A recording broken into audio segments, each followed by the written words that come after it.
Berarti. Terus kalau dia jalan, enggak, ini orang udah lebaran, ini jalan, ini sebelah kiri ini beratnya.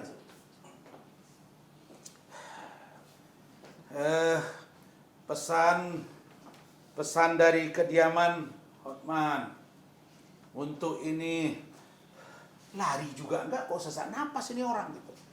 Takut saya nanti masa bahas dibuat di postingan Instagram dia. Bagaimana nasib klienmu kalau pengacaramu begini? Nah sekarang saya tanya, bagaimana nasib klienmu Hotman kalau kau sakit-sakitan? Tiba-tiba kau nanti kolaps, bagaimana nasibnya kalau udah sempat ada penerimaan uang dan lain sebagainya sebagai jasa kuasa hukum?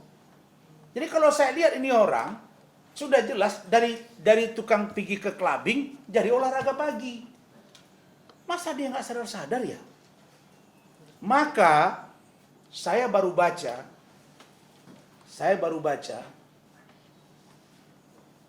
yang terbaru. Walaupun saya udah lama tahu ini 10 perintah Yesus di Bible. Di antaranya itu tidak boleh minum minuman keras. Tidak boleh juga berzina. Saya tidak mengatakan dia minum minuman keras atau berzina. Tapi perbuatannya itu menurut saya mendekati zina. Mendekati itu artinya ya kalau tiba-tiba sudah nggak sadar diri, misalnya minum, lalu mendekati, kalau kami di ajaran agama Islam itu ya mendekati zina itu sudah dosa. Orang kalau udah nggak sadar biasanya kalau ketemu yang berbeda jenis dan lain sebagainya. Ada lagi mak-mak itu saya lihat kemarin debat sama dia. Mak-mak itu bilang, ini saya nggak suka itu perempuan. Oh enggak, dia kan dompetnya tebal, saya sudah kasih sekian ratus ruko. Mak-mak itu di post gitu. Pikiran saya ini, apa sih si Hotman ini? Makanya yang kau pikirkan sakitmu. Kau bilang klienmu kau pikirkan. Jangan aku yang kau pikirkan. Aku tidak pernah memikirkan kau.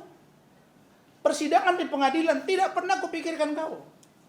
Yang aku pikirkan, aku maju terus dan kau akan selesai di tangan saya. Dalam artian selesai apa?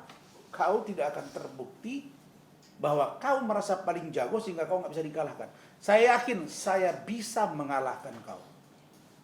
Nah, baru yang terakhir tentang kasus LM dan RK. Saya beberapa hari yang lalu berkomunikasi dengan saudari AA.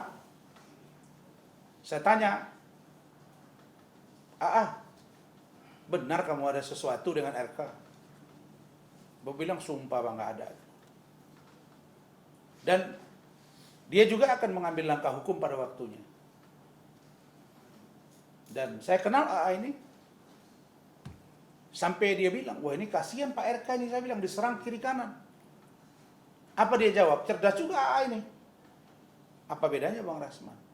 Abang diserang kiri kanan, tapi akhirnya terjawab kan? Tidak benar. Nah sama ini. Jadi saya dalam kesempatan ini Pak RK maju terus. Banyak politisi, pejabat negara yang saya kenal, Pak RK ini termasuk yang santun. Kita ini pernah punya masalah di rumah tangga. Kita ini pernah punya masalah dengan perempuan di luar istri kita yang sudah ada. Tapi kalau ada perempuan begini kelakuannya, post, bilang ini, bilang itu. Waduh, ngeri juga saya. Pak RK ini mungkin bertemu dengan orang yang tidak tepat, sehingga barangkali dia menjadi sangat terganggu hari-hari ini. Saya prihatin dengan kasus beliau, dan saya kurang yakin kalau beliau terkena di persoalan hukum, walaupun itu sudah ada penggeledahan misalnya. Karena penggeledahan kan belum tentu akan menyatakan dia tersangka dan atau terdakwa dan atau terpidana. Pun begitu, saya hanya minta agar para perempuan-perempuan Indonesia, kalaulah kalian sudah menjadi bahagian dari seorang laki-laki, Janganlah waktu senangnya Anda ikut berbahagia dengan dia. Ketika susah, Anda ikut menghancurkannya. Saya rasa ini kurang tepat.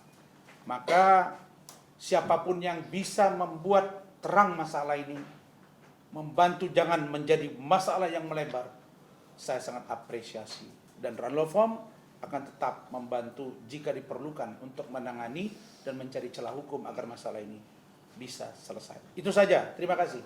Silakan pertanyaan. Soal Pak Umar cabut kuasa, Abang udah komunikasi belum, Pak? Pas ada Pak Umar cabut kuasa, Abang udah komunikasi belum? Pak Umar belum pernah ada pencabutan kuasa ke saya. Dan belum ada juga saya menarik diri. Di dalam kesepakatan ini. Nah, Rizky, mana handphone? Udah cukup.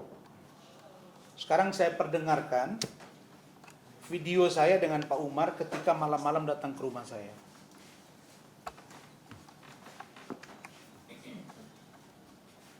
Harusnya kan tidak boleh begini, tapi ya itulah. Sudah ditolong, tapi buat ini.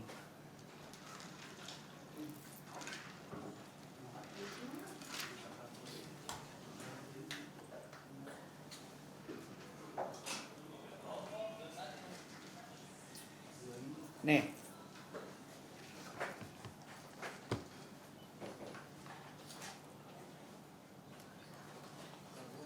Ya.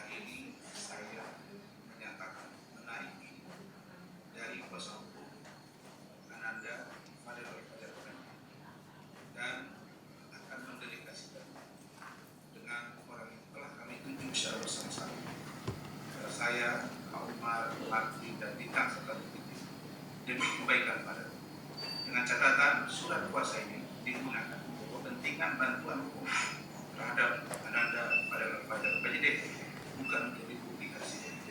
Kalau dipublikasi, saya akan kembali mencabut kembali pernyataan diri saya. Dan yang kedua, ada pun laporan Pak Umar Bajide, laporan saya terhadap Kita Merzani tetap ditangani oleh juga dengan saudara Maki yang dilaporkan oleh Nikita Mirzani dalam dugaan pengancaman. Dan kami tetap akan bersama menghadapi laporan yang dilakukan Nikita Mirzani di Polda Metro Jaya, yaitu dugaan yang dilaporkan terhadap saya itu bukan data pribadi. Dan surat ini adalah dalam rangka membantu semaksimal mungkin Ananda pada Bapak Jarod ini. Saya tetap akan memberikan asistensi hukum dan pendapat-pendapat hukum yang diperlukan oleh Pak Umar dan keluarga serta Martin, Dita, dan Fadil sendiri serta media jika diperlukan. Demikian, terima kasih. Wassalamualaikum warahmatullahi wabarakatuh. Selamat siang. Oke, jelas ya. Jadi saya sekarang sudah terbiasa untuk hati-hati seperti yang disampaikan dia tadi. Ini video setelah saya tanda tangani baru buat ini. Nah, jadi sekarang Pak Umar sudah jalan dengan kesepakatan, Martin jangan dengan kesepakatan, Fadil jalan dengan kesepakatan. Tagih itu janji pengacara itu yang katanya bisa menangguhkan dan bahkan SP3. Dan kalau kalian tetap bersikeras, ya saya akan mengambil langkah gitu. Dan saya pastikan yang rugi adalah Fadil. Begitu. Itu saja jawaban saya. Bang, kalian terkait ada info kata Loli bisa jadi tersangka juga maksudnya sekarang. Ya.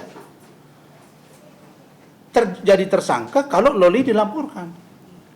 Kalau tidak ada laporan polisi, bagaimana mau mentersangkakan dia? Iya, tentang tindakan aborsi. Dan ruang itu ada. Saya sudah beritahu buat laporan, Loli akan bisa terkena. Karena perbuatan di Loli dan pidana. Bahkan itu salah satu menurut saya yang bisa nanti Loli bicara kepada aminya. Bahwa ini kasus bisa membuat dia bermasalah. Mungkin aminnya bisa menarik diri. dari laporannya. Tapi itu tidak dilakukan.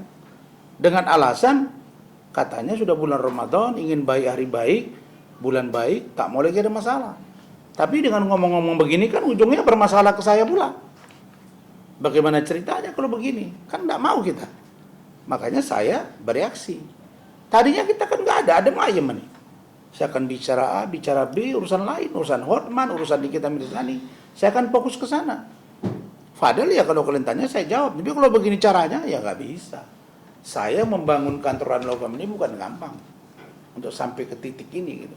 Apalagi kita ini nggak ada yang namanya bayar membayar, ya.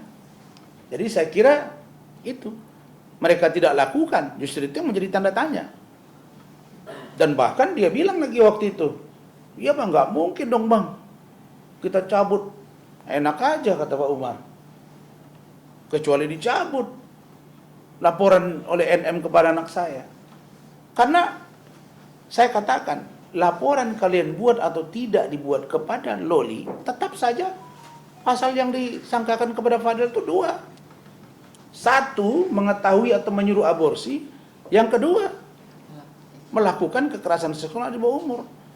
15 tahun, dugaan pencabulan anak di bawah umur, 4 tahun aborsi. Akumulasi 19 tahun.